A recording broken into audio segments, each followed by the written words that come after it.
ముస్లిమ్స్కి మక్కా ఎలాగైతే ఉందో హిందూస్కి కూడా అయోధ్య అనేది అంతే ముఖ్యం. క్రిస్టియన్ అనేటోడికి వాడికి ఆ బైబుల్ గురించి తెలిసి ఉంటుంది. మనలో ఎంతమందికి భగవద్గీత గురించి తెలుసు, మనలో ఎంతమందికి రామాయణం తెలుసు, ఒకవేళ తెలిసినా కూడా మళ్ళీ హాఫ్ నాలెడ్జ్.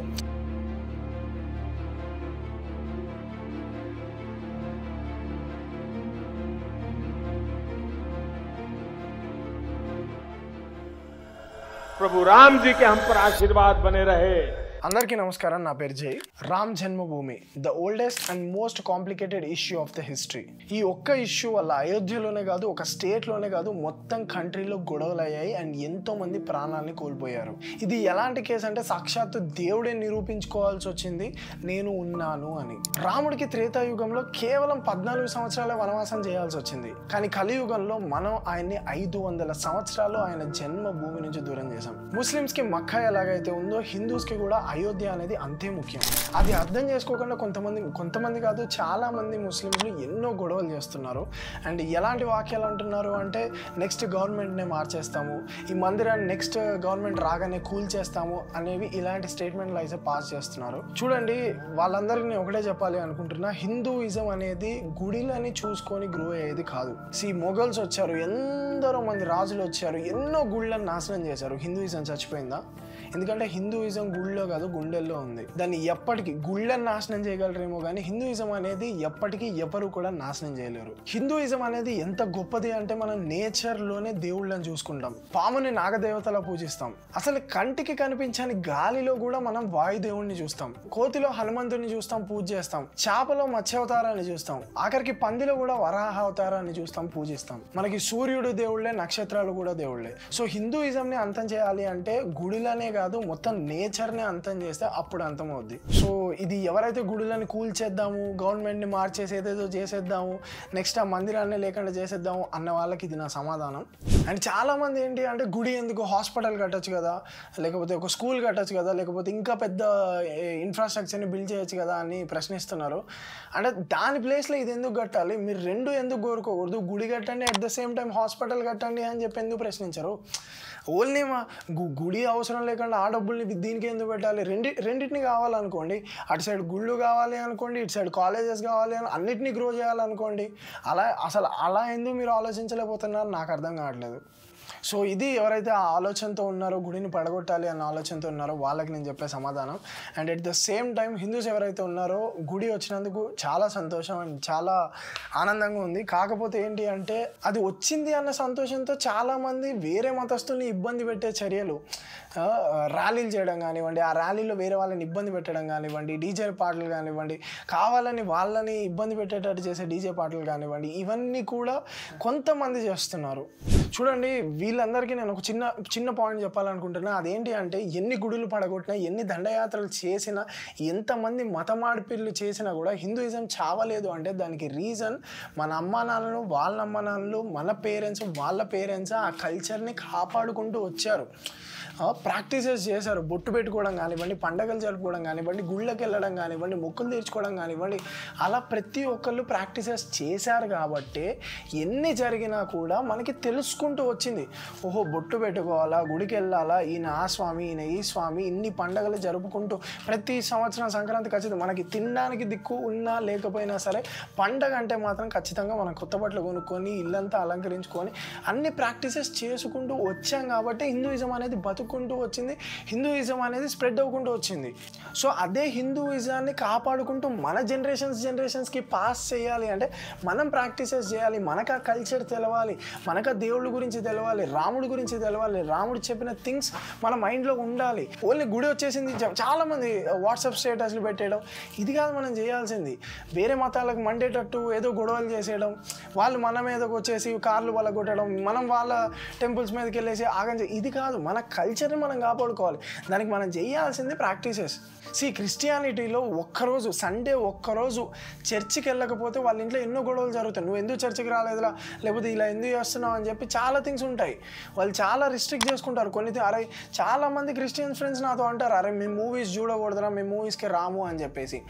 వాళ్ళు ప్రాక్టీస్ చేస్తున్నారు, వాళ్ళ మతాన్ని వాళ్ళు ఫాలో అవుతున్నారు, వాళ్ళ రూల్స్ని వాళ్ళు ఫాలో అవుతున్నారు. ప్రతి సండే ఖచ్చితంగా క్రిస్టియన్ అనేటోడికి వాడికి ఆ బైబుల్ గురించి తెలిసి ఉంటుంది. మనలో ఎంతమందికి భగవద్గీత తెలుసు, మనలో ఎంతమందికి రామాయణం తెలుసు, తెలిసినా కూడా అందులో సగం హాఫ్ నాలెడ్జే ఉంటుంది. అరే కృష్ణుడు అమ్మాయిలు స్నానం చేసేటప్పుడు వస్త్రాలు దొంగరించేస్తాడు కదా, దాని వెనకాల బ్యాక్ స్టోరీ ఎవరికి తెలియదు. అరే కాత్యాయని దేవికి అందరూ నగ్నంగా స్నానం చేసుకుంటూ అంటే ఆ దేవతకి పూజించాలి అని చెప్పి అందరు అమ్మాయిలు నదిలో స్నానం చేస్తూ ఉంటే చాలా చిన్నపిల్లగాడు కృష్ణుడు. ఆ ఏజ్లో ఆయనకి అలాంటి ఆలోచనలు ఉండవు. సో వాళ్ళకి బుద్ధి చెప్పాలి అని చెప్పి వాళ్ళ బట్టలు తీసుకొని లైక్ నగ్నంగా స్నానం చేయకూడదు అనే ఉపదేశాలు ఇస్తాడనమాట. ఇవన్నీ మనకు తెలీదు, తెలుసుకోవాలి అన్న ప్రయత్నం కూడా మనం చేయం. ఈవెన్ ముస్లిమ్స్ ఉన్నా కానీ నేను ముస్లిమ్స్ని చాలామంది చూసాను అనమాట. వాళ్ళ ప్రాక్టీసెస్ వాళ్ళు చేస్తారు. ఈవెన్ అది కాలేజ్ అయినా, డ్రెస్ కోడ్ ఇబ్బంది పెట్టినా, ఏదైనా సరే ఆయన వేసుకోవాల్సిన డ్రెస్లో ఆయన వేసుకొని వచ్చేసి క్లాసెస్ని కంప్లీట్ చేసుకొని వెళ్తాడు. ఏది ఆపినా సరే, ఏ రూల్ కూడా ఆపకుండా వాళ్ళ ప్రాక్టీసెస్ని ఎలాంటి సిచ్యువేషన్లో అయినా, ఈవెన్ ముస్లిమ్స్లో అమ్మాయిలు కానివ్వండి, అబ్బాయిలు కానివ్వండి, వాళ్ళ ప్రాక్టీసెస్ని వాళ్ళు చేస్తారు. వాళ్ళకి ఖురాన్ కానివ్వండి, క్రిస్టియానిటీలో బైబిల్ కానివ్వండి, వాళ్ళకి చాలా తెలుసు. వాళ్ళు ప్రతి సండే ఫాలో అవుతారు, ప్రతిసారి నమాజ్ కానీ ఇవన్నీ చేస్తారు. మనలో ఎంతమంది చేస్తున్నారు? సో నా పాయింట్ ఏంటి అంటే, మనకి గుడి వచ్చింది, లైక్ అన్నీ మంచిగా జరుగుతున్నాయి, కాకపోతే మన కల్చర్ని మనం కాపాడుకోవాలి అంటే లైక్ ర్యాలీలు కానివ్వండి, వాట్సాప్ స్టేటస్ కానివ్వండి, వేరే మతాల వాళ్ళకి ఇబ్బంది పెట్టేటట్టు చర్యలు కాకుండా మన కల్చర్ని మనం కాపాడుకోవడం మన మెయిన్ ఎజెండా అయి ఉండాలి. అంటే మొన్నటి వరకు మన ముస్లిం ఫ్రెండ్ ఈరోజు గుడి రాగానే, గుడి కాంట్రవర్సీ రాగానే వాడు మనకు శత్రువు ఏం కాడు. లేకపోతే మొన్నటి వరకు వెళ్ళి వాళ్ళ ఇంట్లో బిర్యానీ తిన్న మనం ఈ రోజుకి శత్రువు ఏం కాము కదా. క్రిస్టియన్ ఫ్రెండ్ అని, ఏ ఫ్రెండ్ అని, ఏ మతం అయినా సరే ఇప్పటికిప్పుడు ఏదో మనకి ఆ గుడి వచ్చేసింది అని ప్రతి ఒక్కరు స్టోరీస్ పెట్టడం, మొత్తం ఇండియా మొత్తం ఒక అసలు రాముడు పొంగిపోతుంది అనమాట. అది మంచిదే కానీ ఎంతవరకు? వేరే మతాల వాళ్ళని ఇబ్బంది పెట్టనంత వరకు. మన పరిధిలో మనం చేసుకుందాం, మన పరిధిలో మనం ఆనందంగా ఉందాం. మన కల్చర్ని కాపాడుకోవడమే, మన మతాన్ని కాపాడుకోవడమే మన మెయిన్ అజెండాగా ఉండాలి.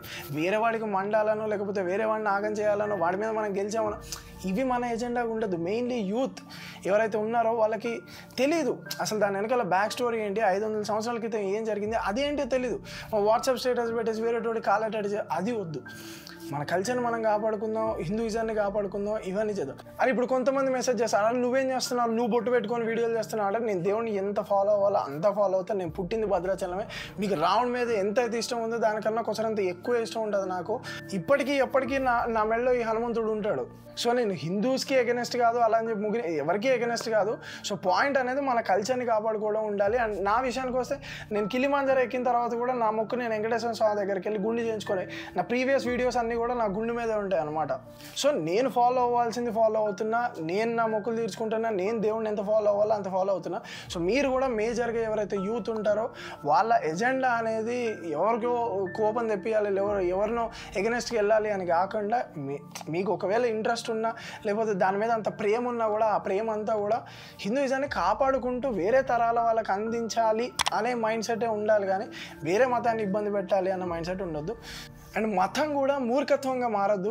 ఈ పాయింట్ ఎందుకు చెప్తున్నాను అంటే, అయోధ్యలో చాలామంది ఎవరైతే కానుపుతో అంటే ప్రెగ్నెంట్తో ఉన్న విమెన్స్ ఎవరైతే ఉంటారో వాళ్ళకి డేట్స్ అనేవి ఒక 1 వీక్ తర్వాత ఇచ్చినా కానీ డెలివరీ డేట్స్, వాళ్ళు ఇప్పుడు సీ-సెక్షన్ చేయించుకొని పిల్లల్ని కనడానికి జాన్ 22 ఖచ్చితంగా వాళ్ళ పిల్లల్ని కనాలి అని చెప్పేసి చాలామంది డెలివరీ అది సీ-సెక్షన్ చేయించుకొని పిల్లల్ని కంటున్నారు అనమాట. సో మతం అనేది ఎప్పుడు మంచి కోసమే ఉండాలి, మనల్ని మంచి డైరెక్షన్లోకే ఉండాలి. అంటే రాముడి నుంచి మనం 10 మంచి విషయాలు నేర్చుకోవాలి, కృష్ణుడి నుంచి మనం 10 మంచి విషయాలు నేర్చుకోవాలి. ఆ జరిగిన యుద్ధాల నుంచి మనం మంచిగా చూడాలి, అంతేగాని మన మంచి కోసమే అయ్యి ఉండాలి. కానీ మతం అనేది మూర్ఖత్వం సైడ్ అయితే మనల్ని నడిపించకూడదు. సో ఇలాంటి థింగ్స్ ఏవైతే ఉన్నాయో, ఆ రోజున ఖచ్చితంగా నా పిల్లలు పుట్టాలి, డెలివరీ డేట్ ముందుకు ఇచ్చినా మీరు పిల్లల్ని ముందే కంటే అది సైన్స్ పరంగా అది చాలా కూడా వాళ్ళ ఆర్గన్ డెవలప్మెంట్ కానివ్వండి, ఏ విషయం పరంగా అయినా కానివ్వండి, ఎన్నో ప్రాబ్లమ్స్ ఫేస్ చేయాల్సి వస్తుంది. సో మతం అనేది మన మంచి కోసమే అయి ఉండాలి, కానీ మూర్ఖత్వం సైడ్ అయితే మనల్ని నడిపించకూడదు అనుకుంటున్నాను. జై శ్రీరామ్. Thank you.